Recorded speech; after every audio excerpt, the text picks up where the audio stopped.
من الأفضل، السعودي سالم الدوسري أم السوري عمر السومة؟ المعيار الأول الأهداف، سالم الدوسري فقد سجل 100 هدف طوال مسيرته، أما عمر السومة فقد سجل 410 أهداف، لذلك السومة يتفوق في هذا المعيار. أما المعيار الثاني التسديد، نبدأ أولا بسالم الدوسري، لديه قدم يمنى قوية جدا في التسديد، أما عمر السومة يلعب بالقدمين اليسرى واليمنى وقويات جدا في التسديد، لذلك السومة يتفوق في هذا المعيار.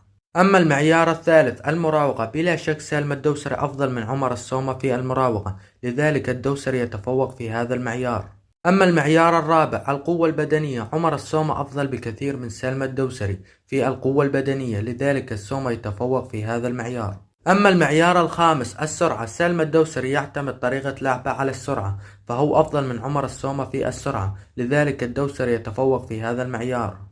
أما المعيار السادس الألعاب الهوائية، عمر السومة أفضل بكثير من سالم الدوسري في الألعاب الهوائية، لذلك السومة يتفوق في هذا المعيار.